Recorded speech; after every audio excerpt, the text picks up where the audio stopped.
Finland. He holds a PhD in Yiddish studies, which he received at the London University, and now he's working on his postdoctorate. I'll just introduce him briefly, and then we are going to start the presentation. So Erez is the founder and director of the Norwegian Center Against Anti-Semitism, a non-governmental organization focusing on hostile expressions against Jews and Israel in the Norwegian media and public institutions. He holds an MS degree and has published many articles in Norwegian newspapers. And we are very happy that you agreed to join us today, and looking forward to hear an update on the relations with Norway. So thank you very much.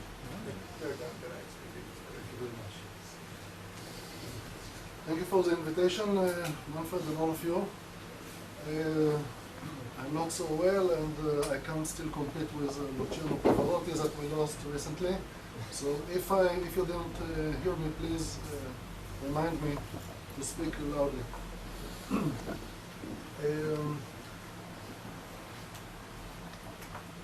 We will speak generally about three subjects.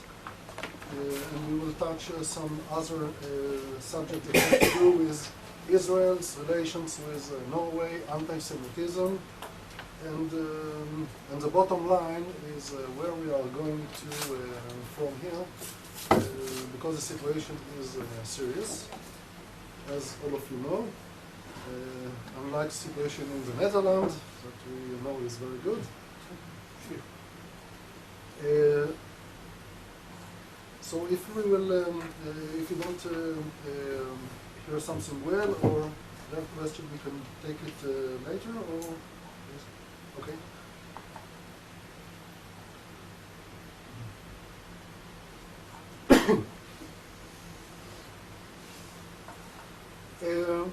I came to Norway in 1992.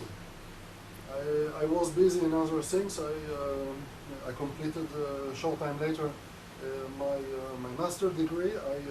I was more interested in wasps, very small and lovely insects, mostly females, and this is maybe why I like them so much. And I was studying, and I wasn't really involved in what's going on in the media.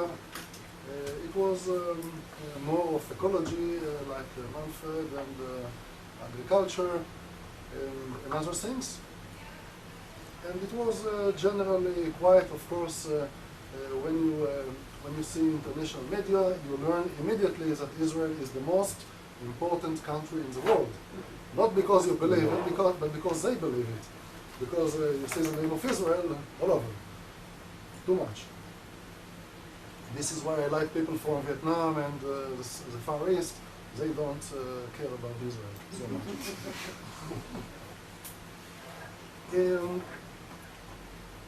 After a while, anti-Semitism began to grow in Israel, in Norway, and it began to bother me.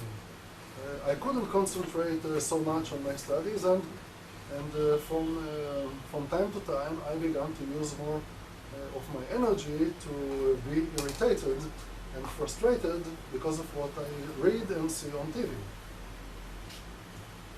And it was not a very nice surprise, but that's reality.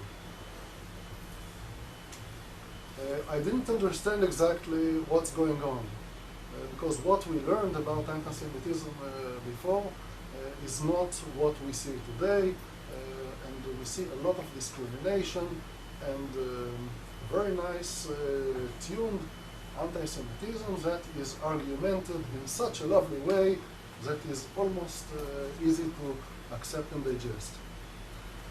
So we will see a little, very shortly, about how Norway relates to dictators like China and Iran compared to its relation to Israel.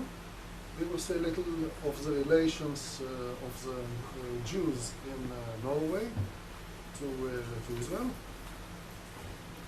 And let's begin, and let's see how much we can do. The situation is, as you know, we have in Israel about 6 million that are family members members of those who survived jihad in Arabia, in Arabic countries, from the day of Muhammad and the slaughter of the Jews, the Jewish tribes there and in Yemen, and of course the most known Holocaust in Europe, with all the terrible effects and psychological effects on us. We are in existential threat, and our lovely friend from Iran is reminding us almost every week that we are threatened. So we speak about it, but again, there is always a question of what we do about it. We speak about Iran. We don't speak so very much about other Muslim countries that were traditionally try to eradicate Israel time and again. Syria, Iraq, Saudi Arabia that run into a global jihad. And of course Egypt, because of the peace process and the peace agreement with Egypt, the case of Egypt doesn't exist in Israeli information, informal information. You can't see all the preparation of the Egyptian army that is the most dangerous, and an army that all of its training is directed toward Israel, with very few exceptions, towards Sudan some years ago. Of course, Israel is the target. Erez, on that slide, before you leave it, explain the last line, would you, please? Oh, sorry. 6 million Jews are protected by Yes. Palestinians. I'm very worried because almost 6 million Jews in Israel are supposed to be protected by responsible leaders. And when we open Israeli newspapers, and it's not difficult to read that Olmert will be investigating and sending the police about this case and that case, Sharon, and so many of their advisors and key persons in the government that are not doing their jobs. In fact, it's a ship without a captain. It's not a great secret, and we have a good reason to be worried. People who cared very much about their money and not for the citizens. In such a situation, we have to work harder, and it's not easy. So the subject was Norway, Erez, Sure. not Olmert. Yes, the subject is Norway. And why it is Norway, and why here? Because when we began to work in Norway, we came to the embassy, and we emptied their cellars for information. There was hundreds of kilograms of information that were driving with me from the cellars of the embassy to different organizations and churches. And we spread a lot of information. After a while, we imported hundreds of kilograms of information. Partly was sold, most of it was not. For example, this book called Israel and Palestinian States, a zero-sum game by the Uriely Center for Policy Research, cover every aspect, telling why it is a suicide for Israel and the Jews and the West to establish a Palestinian state. Today these books are still in our place because we have no possibility to send it to any reasonable journalist, politician, and other people who write to the newspaper and tell them, maybe so, please don't do what we are doing by ourselves. Please don't do what our leaders are doing. And this is how, again and again, we meet the situations that we explain what Israel should do. We give information by the Ministry of Foreign Affairs, lovely and good information from different aspects. And the Israeli government is working against the interest of the Israeli people. And this is something that we cannot separate. Personally, I am frustrated because of it, and I am not alone. And it is impossible to continue to work in blindness, or let's say not in blindness, but just to continue without also talking about a greater problem. Simply, when we began to work, we worked together with the Israeli embassy. After a while, the work stopped from the Israeli embassy. 1993, the PLO charter disappeared. And this is how we continue. It was a little break, but necessary. Discrimination will be a key word to understand the relation of Norway or other countries to Israel today. This kind of Jew hatred that comes from Iran and Arab newspaper, you will not find it in West European newspapers. And in fact, you will also find many journalists that on one hand they are against anti-Semitism, on the other hand they discriminate the Jews of Israel in a way that promote anti-Semitism. Let's see how Norway relates to dictators. China. And that's the only place where I will read from Hal Grimberg, former parliament member, in his book Letter to Lady Liberty, European Danger. Many of us wanted Dalai Lama, that fine and noble person, to be given a decent welcome and reception by our authorities. But none of the last two prime ministers, Mr. Gro Harlem Brundtland, and Social Democrat, and Mr. Kåre Willoch, a conservative, dared to meet the man. All kinds of excuses were made up, etc.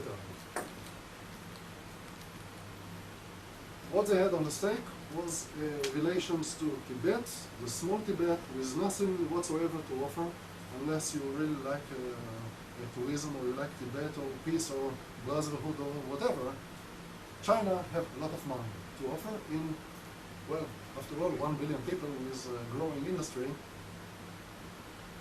Germany, just now, some days ago, their Chancellor, Angela Merkel, told that Tibet must be freed, and this is, that's quite nice to say.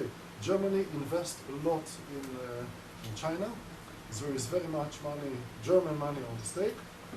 Of course, Germany is a little bigger and richer than Norway, but that's a position that I like a little more.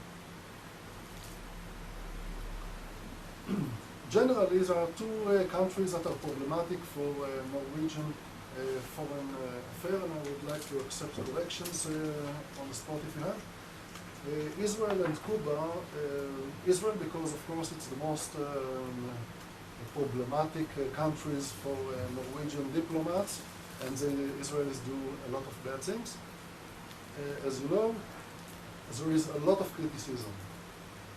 There is another country that is almost not criticized, and you almost can't read about it in the newspaper, and that's Cuba. However, Norway doesn't have diplomatic relations with Cuba, and that's very much to do with the fact that Norway is very well connected with the United States. Even the Labour Party in Norway is very much pro-United States. NATO and other cooperation, you can even find Norwegian soldiers in Afghanistan. You can find some in Iraq. Because the United States boycott Cuba, this is, according to my opinion, the reason why they don't have diplomatic relations with Cuba. Because when it comes to other dictators, like Sudan, they don't really care so much.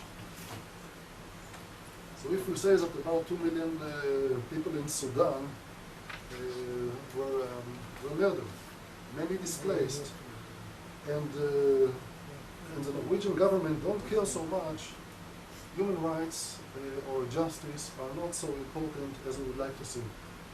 That's the last copy in Norwegian, the last number of our journal dedicated to Sudan, because Sudan is a problem that is very well connected with, in our case.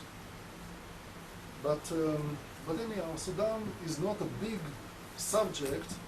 There is a discussion about Darfur.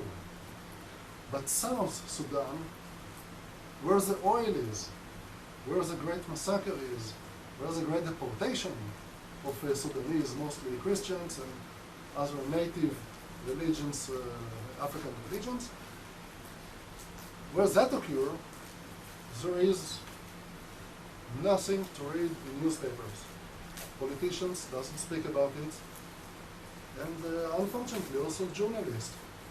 So this is also why we, in the last number, we sent also 2 postcards to every one of the 20,000 people that get our paper, so they can write a nice letter to, and they can sign the postcard and send it to the Prime Minister of Norway to ask him to do something seriously about Sudan. But for the industry and politicians, it's not a case. Iran. You know very well what's going on in Iran, Iraq and China, Palestinian Authority, Saudi Arabia and Burma. I don't have anything to tell you about it, but just about the Norwegian relation. There are 2 major Norwegian oil companies today. One of them just merged with the other, so they became the greatest oil company in the world, Statoil Moschito.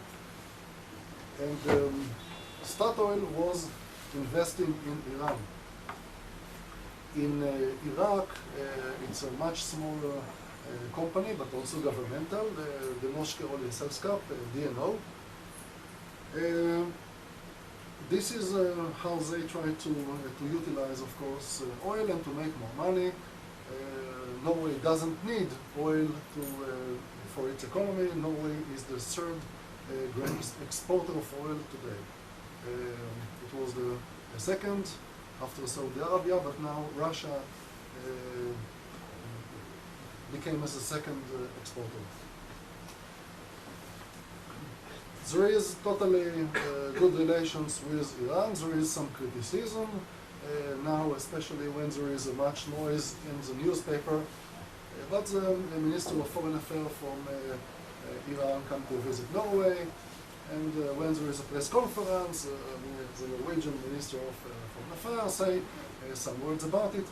But you know, there is a criticism, there are words, but there are no demands and there are no special conditions. So business as usual. You can say some things, but the business continues.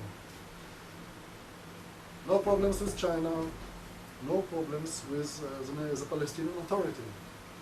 Once we even complained to the Norwegian Ministry of Foreign Affairs, look, you don't do anything, they just hung people, they execute people after 10 minutes trials. So there was an answer in a newspaper that, yes, we know, but that's their habit, and the public in Gaza, they like it. I mean, they are used to it and they expect it. So that's okay for us, no problems. Of course, as stupid as it was, business continued.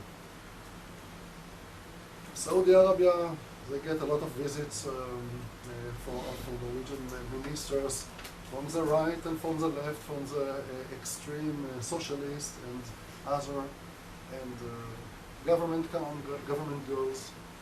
No criticism about it. It's a kind of holy relation. Burma, here it is allowed to criticize more. And especially we had the former Prime Minister, Bondevik, and he was very fond of Aung San Suu Kyi. So once in a while he said something about it, but all of it, no matter how you take it, it's nothing to compound to the criticism against Israel.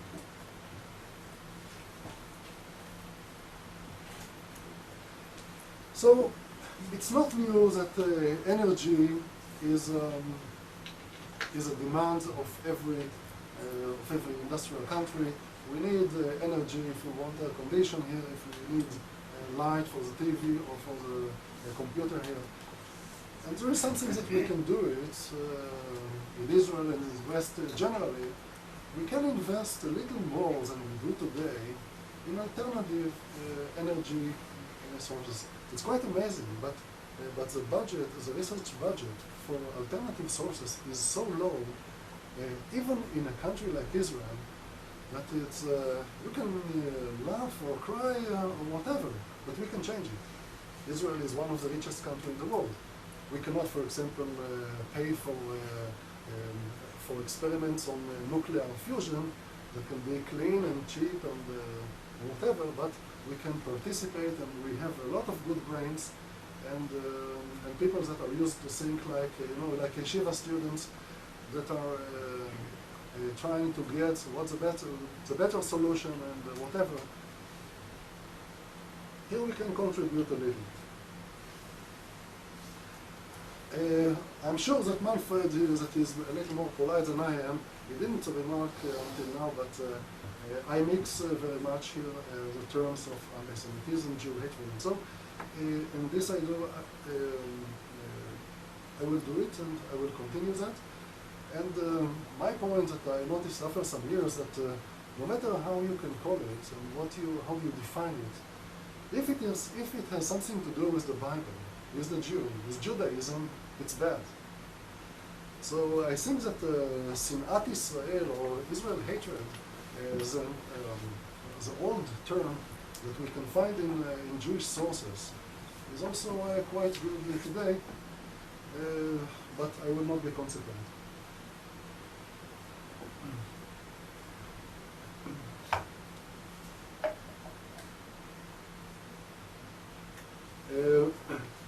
My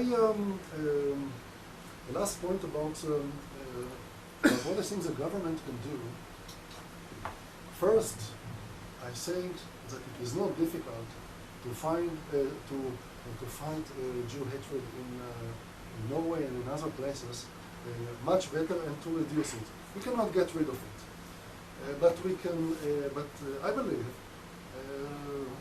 that we can live and that we can put it to a much lower level, and especially in a country like Norway. And I admit I don't know very much of the other countries, of course, like many of you do. But in Norway, as I showed also in my previous lecture, Jew hatred comes from the leadership.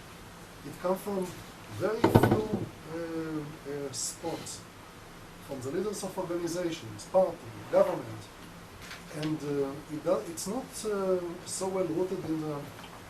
It's not a big business. It's not a big case for the people,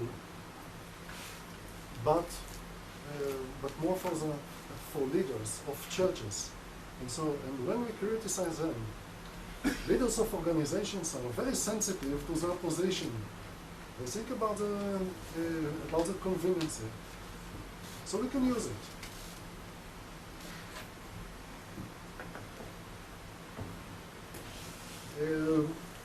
Major source of anti-Semitism in Norway is the labor.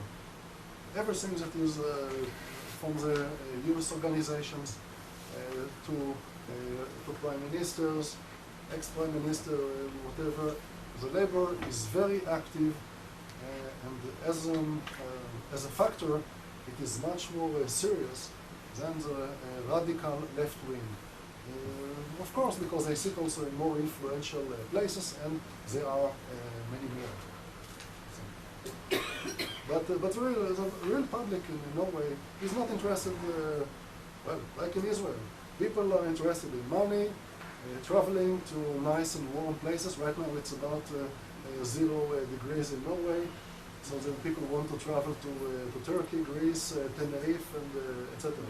They don't care about Israel, they don't care about Norway, most of them. They want sun and to travel. Well, that's about half of my family, if not more. Well, more. But that's normal. That's normal behavior, and I'm glad it is so. They don't care about Israel. In the academy in Norway, there have not been such great anti-Israeli, anti-Jewish movement and actions like you noticed in England lately. There have been many cases where lecturers or even the rector of the University of Oslo, a former lecturer, when he encouraged several times to, he didn't encourage directly to boycott Israel, but the way that he talked about Israel and was so negative, and he said also that he will not cooperate with Israeli researchers. And there were different groups that tried to organize the boycott. It didn't work as much as I know. Peter, can you correct me? Any academic boycotts in Norway that you know about? Or did I? Yeah, I was sending letters, unofficially sending letters from office to office, Yeah. asking people to sign up. Okay, so collecting signatures and gathering appeals against Israel, that's but not in the level of the university leadership. A strong part of the argument why to boycott Israel come from Jews, like Ilan Pape, that is a little from the University of Haifa. He's one of the troublemakers abroad. And Oren Ben-Dor, that I know less, but unfortunately he's not so active as Ilan Pape. But that's the, why to boycott Israel? Look, even Israelis say so. So Israel does bad things.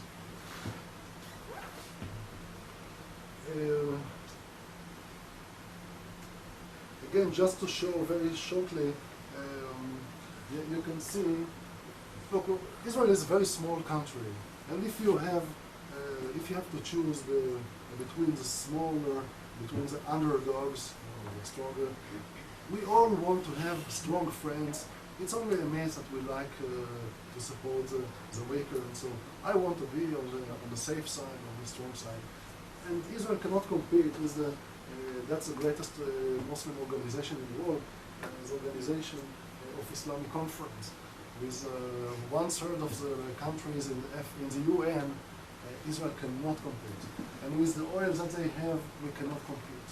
With the pressure that they press, we cannot compete. So, of course, as long as there is very much oil and there are no alternatives, we have a problem, and it will not be over. Very shortly, that's the Bishop of Oslo, former Bishop of Oslo. He was giving an anti-Israeli speech, main speaker here, and in the newspaper it is written that he refused to continue to speak until the signs were removed. But if he is not blind and he is not stupid, and he is not, then somebody is whitewashing him. And I don't like whitewashing. That's the Prime Minister of today, Stoltenberg. The four pictures above were taken in a demonstration, also in 2002, where he was the main speaker. He was not the Prime Minister at this time. And we can see, it's very difficult to see, but Sharon as a Nazi with blood, and Israel with their scar. And if you buy oranges from Jaffa, that's Palestinian children blood. And the Nazis are George Bush, Mofaz, the chief of staff in Israel, and Ariel Sharon, of course.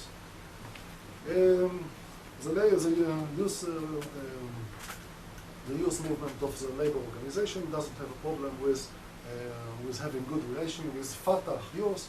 That's organization, and you can see here, this is how they greet Mahmoud Abbas, known as Abu Mazen, when he was running to the presidency. And that's a Hezbollah. We like to speak about Hezbollah and Hamas, but there is no real difference. Maybe I'm mistaken. And this is how mainstream Norwegian media present Israel as state minister. That's a bad Sharon. You can see some details in the article published in JCPA by the JCPA earlier. The difference from what we see today to what we saw yesterday is, well, that is difference. There is one major difference. Today, there is much more, it is much more intensive. It is not the little Der Stürmer that was first very modest, but it's mainstream media. It was all over Norway, and this is also why when it began to be so strong around us, we simply stopped many activities of my wife and I that we had, and we began to work against anti-Semitism in Norway. We will have to cut quite much.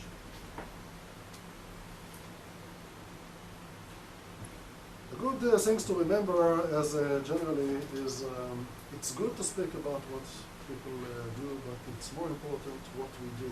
What we do here in Israel is also an important factor, and it comes back as a boomerang by other media.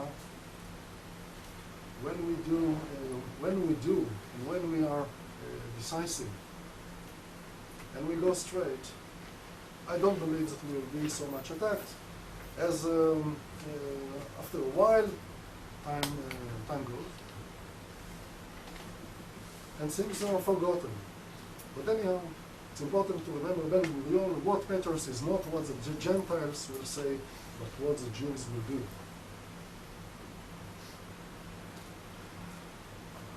When I come to Norwegian politicians, journalists, or whatever people and I ask them not to recognize Hamas, I have a problem.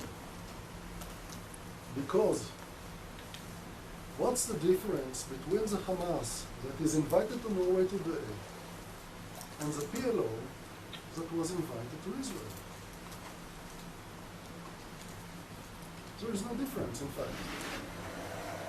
But because it's convenient for the Israeli government, we have to say Hamas is bad, PLO is good. And it's not working for us in Norway. It's not working because not everybody is stupid here around us. And they say that, look, that's hypocrisy. And I have a personal problem that I can't say it anymore.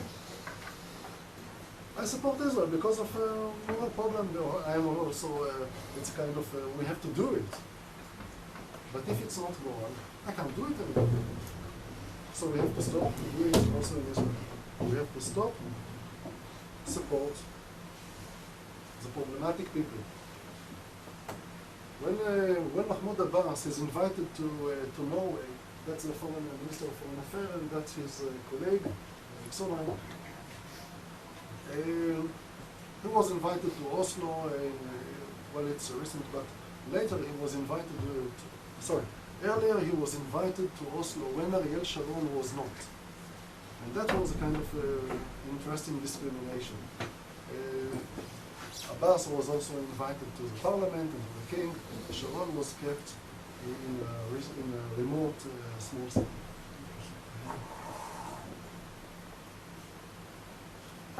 We say today that Ahmadinejad is a Holocaust denier. He's a bad guy.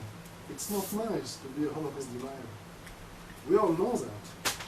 We come from different, we work on this aspect in different organizations and newspapers. But if that's the reason for why not accept